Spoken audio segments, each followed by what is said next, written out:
Hello friends, welcome to my YouTube channel. तो आज हम सॉलिड स्टेट क्लास 12 केमिस्ट्री का फर्स्ट चैप्टर है, उसके हम कुछ मोस्ट इंपॉर्टेंट क्वेश्चंस देखने वाले हैं। तो हमारा सबसे पहला क्वेश्चन है, what do you mean by point defects. आप पॉइंट डिफेक्ट से क्या समझते हो? तो the defects which are present at a single और some atomic points of a crystal lattice, then it is called point defects. तो ऐसे डिफेक्ट्स जो कि किसी क्रिस्टल लैटिस के एक या एक से ज़्यादा पॉइंट्स पर प्रेजेंट हो, तो उसे हम पॉइंट डिफेक्ट्स कहते हैं। कैसे डिफेक्ट्स को हम पॉइंट डिफेक्ट्स कहते हैं? तो ऐसे डिफेक्ट्स जो कि क्रिस्टल लैटिस के एक या एक से ज़्यादा पॉइंट्स पे प्रेजेंट हो। एटॉमिक पॉइंट्स इसलिए कहा क्योंकि जहाँ पे एटम होता है उस पॉइंट्स को एटॉमिक पॉइंट्स कहते हैं। यहाँ पे फ्रेंड्स एक क्रिस्टल लैटिस दिया हुआ है हमें, और यहाँ पे आप देख सकते हैं कि सारे आयंस जो है अभी अपने अपने जगह पे प्रेजेंट है। तो जब एटम्स पे चार्ज आ जाता है पॉजिटिव या नेगेटिव, तो हम उसे आयंस कहते हैं। तो अभी यहाँ पे कोई डिफेक्ट हमें नहीं दिख रहा है, बट वहीं इस इमेज में आप देख सकते हो कि यहाँ पे ये एटम अपनी जगह से गायब है और ये एटम भी अपनी जगह से मिसिंग है। तो यहाँ पे डिफेक्ट्स आए हैं। तो मतलब एक या एक से ज़्यादा पॉइंट्स पे अगर डिफेक्ट्स आए तो उसे हम पॉइंट डिफेक्ट्स कहते हैं। नेक्स्ट क्वेश्चन है, what is Schottky defect. Schottky defect किसे कहते हैं? तो Schottky defect occurs when equal number of cations and anions are missing from their position in a ionic crystal lattice। तो जब क्रिस्टल लैटिस में से इक्वल नंबर के ही कैटायंस और अनायंस मिसिंग हो जाए तो उसे हम शॉर्टकी डिफेक्ट कहेंगे। मतलब अगर एक कैटायन मिसिंग है तो एक अनायन भी मिसिंग होना चाहिए, तभी वो शॉर्टकी डिफेक्ट कहलाएगा। कैटायंस अनायंस का तो मतलब आप समझ रहे हो कि जैसे ये कोई एटम है, इस पर अगर पॉजिटिव चार्ज आ गया तो इसे हम कैटायन कहेंगे, और ये कोई दूसरा एटम है जिस पे नेगेटिव चार्ज आ गया तो इसे हम अनायन कहेंगे। तो जिस पे पॉजिटिव चार्ज आ जाए उस एटम को हम कैटायन कहते हैं, और जिस पे नेगेटिव चार्ज रहता है उसे हम अनायन कहते हैं। इस इमेज में आप देख सकते हैं कि सारे एटम्स अभी अपने अपने जगह पे प्रेजेंट है, बट यहाँ पे एक कैटायन मिसिंग है और यहाँ पे एक अनायन मिसिंग है। यहाँ पे बी नेगेटिव था और यहाँ पे ए पॉजिटिव था, बट यहाँ पे भी एक एक कैटायन और एक अनायन मिसिंग है। तो मतलब इक्वल नंबर ऑफ कैटायन और जब इक्वल नंबर ऑफ अनायन मिसिंग हो तो उसे हम शॉर्टकी डिफेक्ट कहेंगे।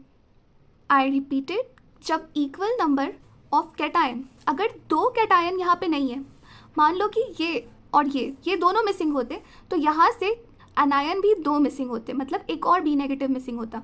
दो कैटायन और दो अनायन नहीं होते, और अभी यहाँ पे एक कैटायन और एक अनायन नहीं है। तो जब इक्वल नंबर ऑफ कैटायन ना हो और इक्वल नंबर ऑफ अनायन ना हो तो उसे शॉर्टकी डिफेक्ट कहेंगे। हमारा अगला क्वेश्चन है, what is Frenkel defect. Frenkel defect किसे कहते हैं? तो Frenkel defect occurs when any cation leave its normal position and move to the interstitial space in a crystal lattice. तो इसे आप अपने वर्ड्स में भी लिख सकते हो, बस समझना जरूरी है। देखो, ये क्रिस्टल लैटिस है और यहाँ पे जो आपको खाली स्पेस दिख रहा है इसी को इंटरस्टिशियल स्पेस कहते हैं। तो फ्रैंकल डिफेक्ट में हमें यही बताया गया है कि एक कैटायन जो है, कैटायन इसे कह रहे हैं ना, जिस पे पॉजिटिव चार्ज है वो कैटायन है, ये कैटायन है, ये कैटायन है, ये कैटायन है, और जिस पे नेगेटिव चार्ज है वो अनायन है।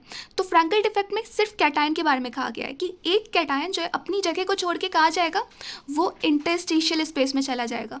तो किसी भी क्रिस्टल लैटिस में के बीच में ऐसे इंटरस्टिशियल स्पेस होते हैं। इस इमेज में देख सकते हो कि यहाँ पे जो कैटायन प्रेजेंट था वो कैटायन कहाँ जा चुका है, इंटरस्टिशियल स्पेस में जा चुका है। इसे हम इंटरस्टिशियल स्पेस कह रहे हैं। तो जब कोई कैटायन अपनी जगह छोड़ के इंटरस्टिशियल स्पेस में चला जाए, क्रिस्टल लैटिस के इंटरस्टिशियल स्पेस में चला जाए जब कोई कैटायन, तो उसे फ्रैंकल डिफेक्ट कहेंगे। और अब हमारा नेक्स्ट क्वेश्चन है, what is diamagnetic, paramagnetic and ferromagnetic substances. इसे समझना भी बहुत ईजी है कि डायमैग्नेटिक मटेरियल्स, तो ये किसे कहते हैं? The materials which are weakly repelled by magnet. मतलब आपने यहाँ कोई मैग्नेट रखा और यहाँ पे आपने एक मटेरियल रखा, अगर वो मैग्नेट जो है उस मटेरियल को अपने पास अट्रैक्ट करने की जगह उसे वो रिपेल कर रहा है, मतलब अपने पास खींचने की जगह वो उसे दूर भेज रहा है, तो वो क्या है, डायमैग्नेटिक मटेरियल है। जो मटेरियल आपने रखा है मैग्नेट के सामने वो डायमैग्नेटिक मटेरियल है। जैसे कि यहाँ पे ये मैग्नेट गोल्ड के सामने रखा है, तो ये गोल्ड को क्या कर रहा है, रिपेल कर रहा है, अट्रैक्ट नहीं कर रहा। तो डायमैग्नेटिक मटेरियल्स के कुछ एग्जाम्पल हो गए NaCl, TiO2 एंड V2O5, जो कि याद रखना जरूरी है, एग्जाम में पूछे जा सकते हैं।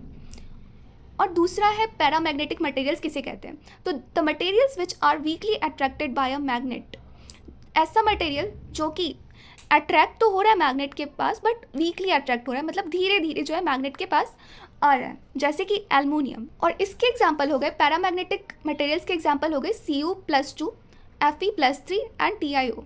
यहाँ पे ध्यान रखिएगा कि पैरामैग्नेटिक में TiO है जस्ट, और डायमैग्नेटिक में TiO2 है।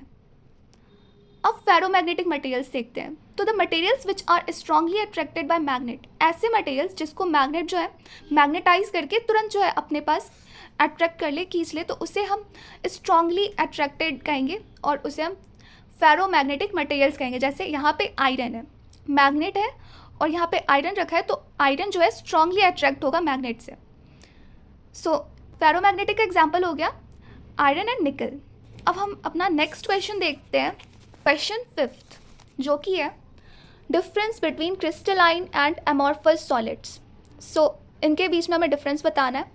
क्रिस्टलाइन सॉलिड्स ऐसे सॉलिड्स को कहते हैं जो कि रेगुलर हो, ऑर्डर्ड अरेंजमेंट में, जिनके कंस्टिट्यूएंट पार्टिकल्स जो है ऑर्डर अरेंजमेंट में हो, मतलब एक पार्टिकल यहाँ है तो उसके बाद ये यहाँ, या एक यहाँ, एक यहाँ, एक यहाँ, मतलब ऐसे ऑर्डर में चलते जाते हैं क्रिस्टलाइन सॉलिड्स। बट वहीं अमॉर्फस सॉलिड जो है वो इरेगुलर होता है, डिसऑर्डर्ड होता है अरेंजमेंट उसके कंस्टिट्यूएंट पार्टिकल्स के, मतलब वो कोई ऐसे जा रहा है, कोई ऐसे जा रहा है, कोई ऐसे जा रहा है, तो अमॉर्फस में सब कुछ इरेगुलर होता है।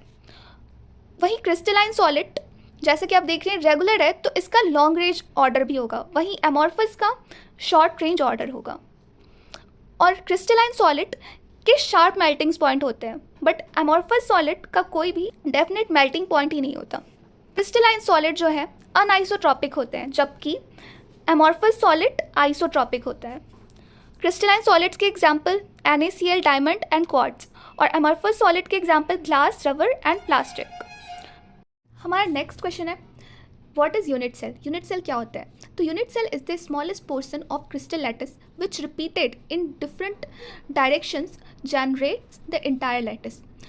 यूनिट सेल स्मॉलेस्ट पोर्शन होता है क्रिस्टल लैटिस का, जो कि अलग अलग डायरेक्शन में रिपीट होके क्या बनाता है, पूरा लैटिस, पूरा हमारा क्रिस्टल लैटिस को तैयार करता है। तो आइए समझते हैं इसे। ये हमारा एक यूनिट सेल है और इस यूनिट सेल से ही मिलके जो ये पूरा क्रिस्टल लैटिस से तैयार हुआ है। तो यूनिट सेल इस डायरेक्शन में रिपीट हो रहा है, इस डायरेक्शन में रिपीट हो रहा है, इस डायरेक्शन में रिपीट हो रहा है। तो कहने का यही मतलब है कि ये डिफरेंट डायरेक्शंस में रिपीट होकर एक पूरा क्रिस्टल लैटिस तैयार करता है।